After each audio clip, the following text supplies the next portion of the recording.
Inside the program, we review and analyze different Toriden findings and events from we daily local tabloids them all about the country.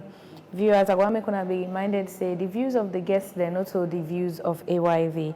And so for start off this morning your show, it will start with we own AYV newspaper. We are just for 2 Leones.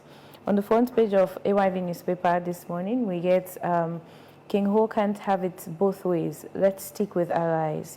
EU mission presents final report to President Bio. Sierra Leone Chief Minister to meet Bill Gates. Away from the AYV newspaper, we get the exclusive newspaper, and on the front page we get Salon in trouble. Ahead of political dialogue, Samora Kamara spits fire. Away from the exclusive newspaper, we get the political newspaper, and on the front page we get over 1,000 hectares of national park destroyed.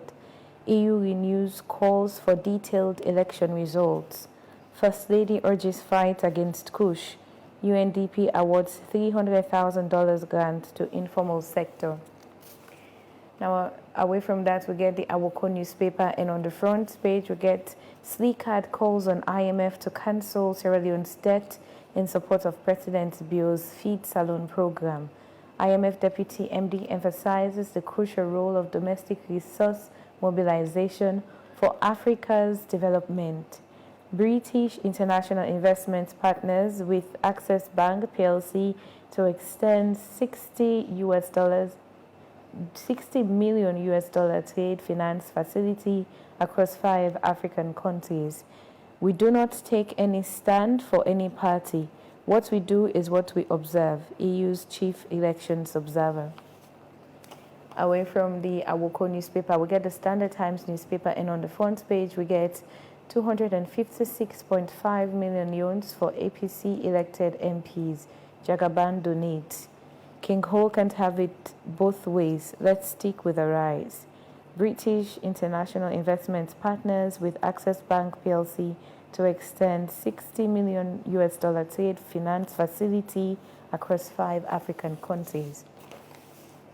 Now, the next newspaper are the Awareness Times, and on the front page we get as Sierra Leoneans eagerly look forward to a visionary development, 34,000 jobs for Allies IIP Koya project. First Lady emphasizes reproductive health education at Adolescent Girls Health Summit 2023. U.S. Ambassador reassures Sierra Leone Speaker of Parliament. Dr. Sylvia, as she promises to file serious complaint to EU stakeholders against MEP Evan Insil, Dr. Sylvia Blyden hits against multiple pejorative references inside EU Observer's 2023 report. Now, away from that, we get the Independent Observer newspaper, and on the front page, we get Chief Minister makes case to Bill Gates for Sierra Leone. German Embassy commemorates Unity Day. This and more on the Independent Observer newspaper. Now, over to the Concord Times newspaper. On the front page, we get EU AOM presents final reports. British international investment partners with Access Bank PLC to extend $60 million trade finance facility across 5 African countries. UN Ops, UN Women assert rural areas with equal opportunities. No purposely built warehouse to store drugs in Sierra Leone. This and more on the Concord Times newspaper. Now, away from that, we get the Calabash newspaper, and on the front page we get government faces public scrutiny over Pepel Port and Railway. EU Election Observer Mission delivers final report with 21 recommendations. Mediation dialogue between government and APC scheduled for October 16th to 18th. This and more on the Calabash newspaper. Now, away from that, we get the A to Z newspaper, and on the front page we get government to increase salary of teachers by 15%. President Bio gives guarantees to implement EU election observer recommendations. Ministry of Health to distribute 5,345,236 insecticide-treated nets nationwide. This and more on the A to Z newspaper. Now we'll also get the Premier News newspaper, and on the front page you get entertainment, sports, the store alumni beach. EU AOM urges establishment of easily verifiable results system. Chief Minister engages Bill Gates, makes case for Sierra Leone. So these are some of the local tabloids that we get, and we don't go through the newspaper, the front pages. Now for actually discuss some of the topics here within at the front page this morning, I get with me two people in the studio. And firstly, I get Lawrence Williams, we're a journalist. Good morning and welcome, Lawrence. Yeah, good morning.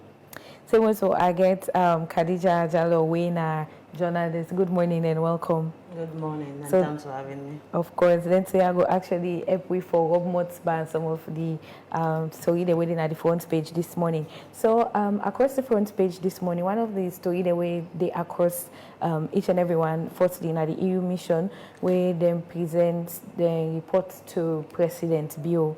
And of course, the reports come out with 21 recommendations where, you know, government, any sitting governments or the Electoral Commission, you know, for pay attention to for future electoral processes.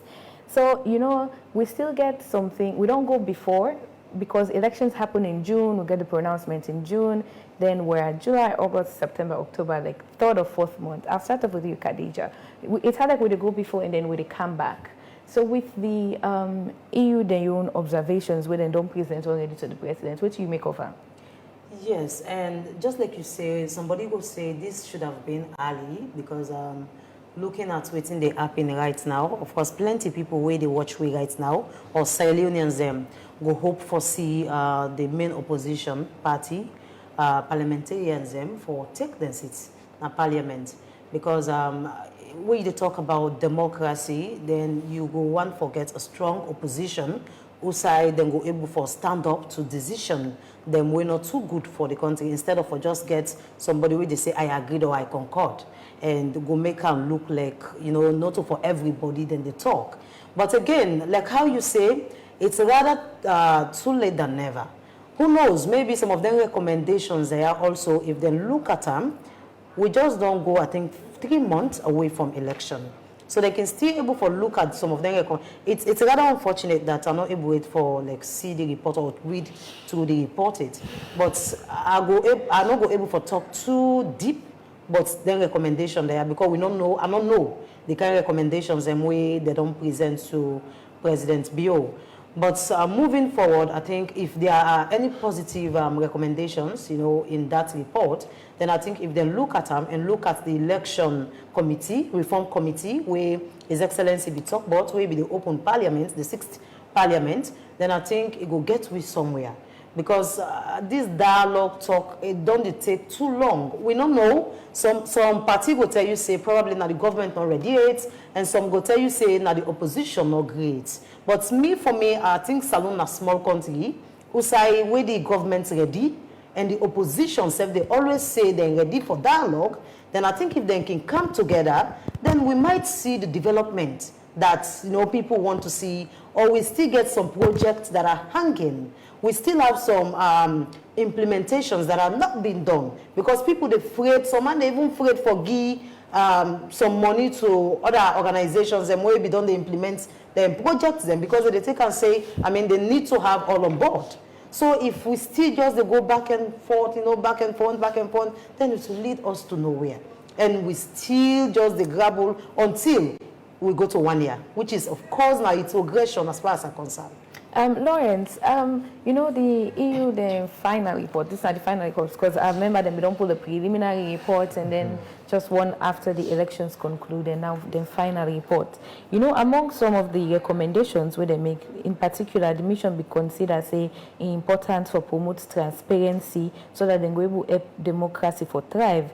It said the final report recommends reforms to ensure that detailed information go there on the voter register, the electoral results processing system, including the tabulation and the final electoral results per polling station, where they will make available to the public, including online. They get other priority recommendations. How, because, just after the elections, we also don't see a call out from some parts of the public for say, okay, we don't want these observers for get too much into we election processes. And then you get others where also still they rely and wait for waiting these observers then come out with, especially with the final report from the EU. What's that we do? Now, the report is more holistic or comprehensive as compared to the preliminary report issued back then, few days after the conduct of the June 24 elections. Most of the issues are highlighted in the report. We all know these are issues of concern, and even though there are some aspects of the report which some political pundits have described as bias against the government. But again, I think it speaks to some of the recommendations, speak to the current political quagmire or gridlock between the ruling party and government and that of the opposition. And for the government, I read the President Bill's tweet last night indicating that they have received the report and that they will look into the recommendations. And in fact, this report will be one of those reports that will be considered by the Electoral Review Committee to enhance electoral reforms going forward. And by and large, I think that we need to dive more into the report. I've just read the executive summary, just a synopsis of the report, looking at the logistical challenges, looking at the conduct of the polls, looking at the media was praised though. The media was praised in that report. So many a times when people castigate us, I think this is one election where the media stood out exceptional. We did exceptionally well in terms of coverage, in terms of fact-checking fake news. The iVerify platform did extremely well in that regard. In terms of conducting ourselves generally responsible, in a responsible manner, I mean, following the ethics. Don't forget there was this promulgation of the reporting guidelines by the IMC and all of those ones. So they aided our conduct, and there were several trainings being done. Some of those were pioneered by MRCG, some by SLAG and other bodies. So by and large, the report is welcomed, and we look forward to what the government intends to do with the report. Because it's one thing to say we've accepted the report, we've received the report. It's another thing to now act on the recommendations contained therein. And we also look forward to the ECSL. All of these issues, the ECSL is at the center. And in fact, Samoa's statement in their recent press conference, he blasted the ECSL. He said that the ECSL and the commissioner, the chief electoral commissioner, are the center of all this debacle, and it's fact. And they talk about electoral transparency, about the tabulation process. Those are very key recommendations in my view, which should be taken down, because now ECSL is saying, oh, the law does not say we should publish and disaggregated data by polling station. But as much as the law did not explicitly say so, doing so does not in any way undermine or breach or violate the existing law. So in my view, I think one way to enhance transparency is to actually publish disaggregated data. And there are concerns, again, as you raised about, some people have been saying, or particularly from the government side, that observers should not get too involved in the electoral process. The reason why we have observers, it's not just to look at what is happening. but it's to give an accurate report or an account of what has happened. Observers are more or less an independent checks and balances on the process. So if observers don't get too involved, I mean, there is a difference between involvement and interference.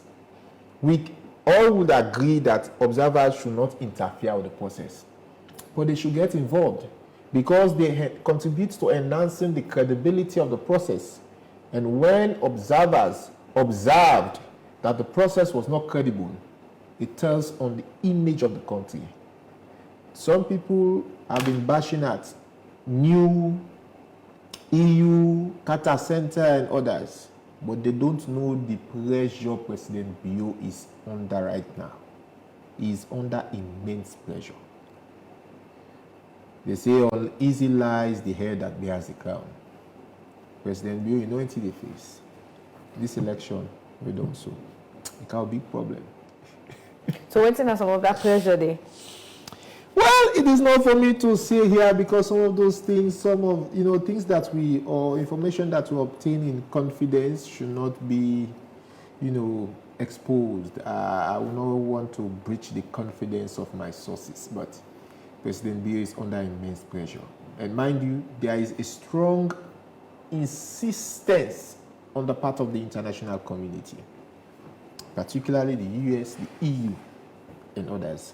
So for right now, our only allies, we best friend there, per se, now the Asian countries they will go turn to. If these guys decide to slam sanctions here and there, we'll have to suffer. We're gonna suffer. Does it mean as a country we not get we own way for go about things? It's not about we not get we own way for go about things. It's about meeting international benchmarks. The world is a global village. There are challenges with democracy everywhere, even in the US. But the fact that their systems are very strong enough to respond to those challenges and engender public confidence in those institutions, that is why their democracy is growing, is sustaining. In our case, for example, our institutions cannot be fully trusted. Before even the conduct of the elections, there have been reports of a maximum mistrust, public mistrust on the election management bodies, particularly the ECSL. I myself don't trust the ECSL. Seriously. So there have been cases or instances where votes counted in by-elections did not reflect the outcome of those elections. One of which was the 059 that was changed to 159, this, and that was, we have been tampering with those ones. And I raised alarm at that time that we needed a very robust system that deals with electoral malpractices. But since me and woman, or probably because I don't have a projected voice, people will not listen. I talked about it, I wrote about it on paper. In fact, my paper, Freedom Post, at that time, wrote an editorial, even with the appointment of the current ECSL boss. We wrote an editorial stating our position very clear as regards public confidence and trust on that individual. He is the one that is mostly responsible for all of what we are going through right now. And mind you, since January 1 to date, we have not received budgetary support from the IMF and others. We cannot do without them at this stage. Our economy broke down. The debt to GDP ratio is about close to 90%, which means our GDP is just about a little over $4 billion. So much more, 90% or 89 to 90% of what we are getting as revenue is going towards debt service payment. So that means we are left with little or nothing to actually run government and take care of the country. Which is adding to the challenges that people are going through. We may soon need to apply or request for a bailout from IMF. Policy will not reach to that. No, we are getting to that level because at this stage, remember, from January 1 to present, IMF, was it a week before the election, we were given about $20.1 million. that was an emergency relief package. Now for can cushion because things we don't go bad. Now like a bailout package. We have not received budgetary support. And the debt suspension initiative, which was an initiative pioneered by the West to... is that the SDR funding you're talking about? No. Okay. The debt suspension initiative was to allow multilateral creditors, bilateral creditors suspend debt servicing during the peak of the COVID-19. Now, many creditors have now pulled out of that initiative, compelling debtors like Sierra Leone, which is a high debt distressed country, to start repaying those loans and interests. And if we don't pay them, we don't honor those obligations, financial obligations, it will have a tele impact on the image of the country, investors' confidence, and what have you. So we are in a deep shit, so to speak, a really deep shit. But people who know, some people know, but they don't want to talk it. They don't want to say it. They are being economical with the truth. Right. We don't have a big problem. Right now, this country, money not day. No talk and play one. Money not day. Government, they struggle. And even in that struggle, we see fiti fata appointment. The government, I said it the last time, the government is acting like drunken sailors. They seem to be fiscally irresponsible. Okay, so Khadija, will you try to talk about some of the challenges? Yes, you know, this what happened. So, yes, one might tell you that it don't happen before. Just like how Lawrence say, democracy all over the world. I mean, it gets one or two problem them. You know, when it comes to election. But again, if you look at what's not happen, I think this is not something where government for learn from, because we not go continue for say this may not happen to party A. If it happen to party B, where party C self coming for experience the same, then we will get to nowhere. So for me, I think, yes, the APC party need for dinner parliament for the part of decision making. In fact, at this point, I will tell you that not all Sierra Leoneans are being represented in parliament. Because we get some people who get belief in the APC parliamentarians, and that make them vote for them. But they are not being represented, and now we are going to 4 months after the election. So how can you say you take decision for those people that think if that honorable no go parliament and talk for her and not believe in any other thing where they happen? So what has happened is something that we really need for learn from and see how they can able to come together and look for a possible solution so that this cannot continue happening. I'm not saying we will not have problem with our democracy when it comes to election. That is not what I am saying. But at least they're able to minimize that transparency. You know, sometimes when something can start small, the media, they talk about them from the voting, from the registration process. The media begin for talk about them. Machine, they're not going to center, and the media report them. But those things we are not taking into consideration. Any question you ask, it gets answer. Any question you ask, then gets answer. And that is how everything begin come up. Who will be the top? All we can do is to report. We find out, to do our research, we report. It's so left to the leaders enough for take action.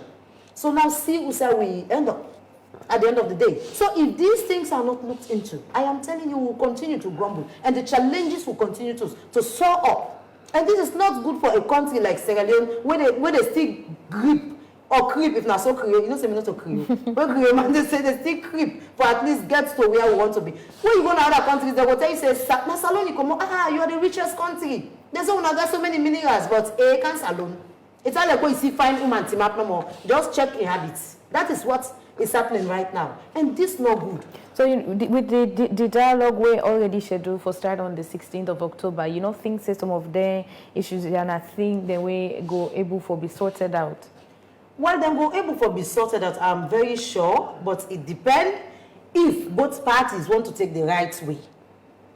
Because we not forget say the main opposition or People's Congress Party they say, then that concerns them. And even the reports now, this not from Salon or whatever, this is an EU report. They still talk about transparency. And everybody they talk about still there voting notice every day for come out. So if they take the right path with no yuki, I am telling you this can be settled. And not even take 1 month. Lawrence, you think say the dialogue we get for happen will actually come and address, because when we see the first press release where the APC being pulled out, they give a lot of things that when they want to be done. You think say in having this dialogue, most of what the concerns of the APC are would be met out? And firstly, we can even also ask, are the concerns of the opposition really genuine? But in the first instance, let us don't portray APC as if they are saints. They are not. Probably if they were in governance, they could have done worse than what the SLPP has already done. In fact, we've tasted and experienced what the APC is capable of in the 10 plus years of Anis Baikoma. We've read profound history about how Shaka Stevens ruined the economy of this country and turned things upside down. We've also read about the Albert Magais, how they set the stage, they laid the foundation and established the pillars for a deteriorating economy and political stability today. So these guys, they are not saints.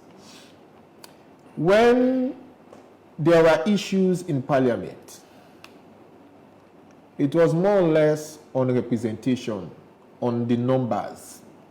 The court said, the court removed 10, and 9 of those were replaced by by SLPP MPs who came second in the elections in 2018.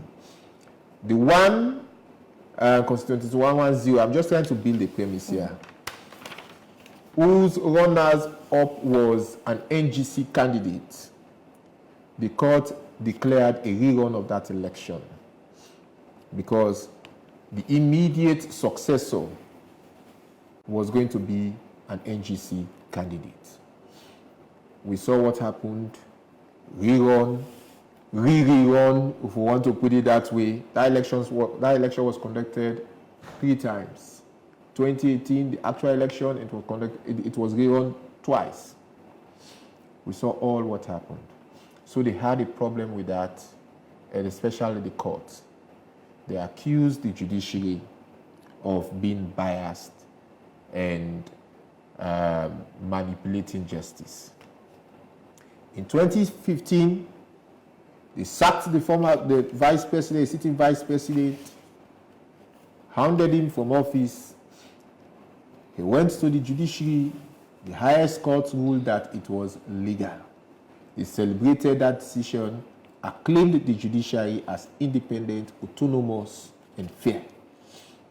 So it's about when the fox not get the grapes, he say the grapes sour. But it speaks to the fact that the long arm of the executive still has its grip over public institutions, particularly those that are supposed to be autonomous, independent, like judiciary. And we are not moving ahead if that continues. Now to the dialogue.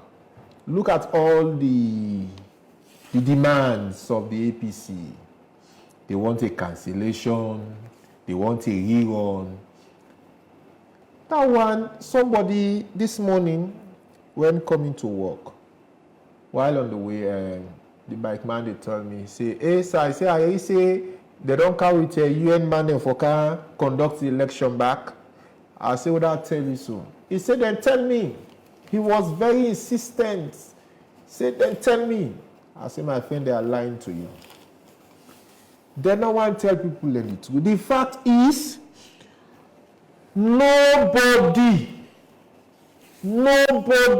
has that authority, that jurisdiction, that mandate or constitutional power to nullify or overturn an election result except the judiciary. So without recourse to the court to challenge the outcome of the elections, nobody no get that power for can cancel election. It not the be than a one no talk and treat and forget about that. So that demand is unrealistic, not visible, not possible, not for happening. However, There are other concerns about publication of disaggregated data. For me, I solely agree with them. That demand should be met. If ECSS say the elections were credible, the outcome reflects the true will of the ballots, the people, let them publish the data. Make we see them. At least elections are public exercises. Public business should be conducted in the public view. You know, get that thing for ID. So pull an ado for we. In fact, now you should be able to use that now, your data, to now expose the lies of the opposition. Because they are now lying, you have said they are lying. So expose those lies now that this is the disaggregated data. Let them expose it. Yes. I'm not saying you want for that. Let me just come in here. You yourself don't talk, say. I mean, we get with law courts them. Yeah? And if APC not going to court, remember with the same constitution, we say ECSL not subjected to no individual or even any authority. So if anybody not satisfied with election results, make it go to court. And now APC know they go to court. So how can they just also adhere to what they are requesting for and just try to publish anything without them going to court, which would have been very simple. Now, what I'm saying is that the law say the only way you can challenge the outcome of an election is through the courts. Now, with regards the publication of the data, the law is silent on that, so that's a caveat. I mean, you have a background in law, you've read law, and you are in law school. That's a caveat. The law did not say that ECSL should publish or not to publish. That is it. So it's completely silent on that. That is it. So it's their choice. If you now look at the African Charter on Democracy, Elections and Good Governance, you also look at international best practices. In as much as the law did not explicitly state that ECSL should publish, the law does not also say that ECSL should not publish. That is so as much as the law not say for do and not for do, if circumstances arise that demands are now being placed for you to do what is right and what is just, in as much as what the demands will not amount to any breach or violation of the existing electoral law. Why you know for do it? For me, that's the only realistic demand. And I've seen people are saying that, oh, the councillor there, members of parliament there, we don't go for almost months, and they go pay their government. As I heard one paper yesterday or the day before, saying that government will pay their all their backlog. Which backlog? They're not entitled to 50 penny. We have to also make this plain and simple. You have not worked. You have not taken any oath. It means you have not worked for it. You cannot claim something that you are not entitled to. Let us be very... So these are some of the things. If we say one sincere dialogue. Sincere dialogue is that you get to accept certain things, say this is not right on my part. Even though I am aggrieved.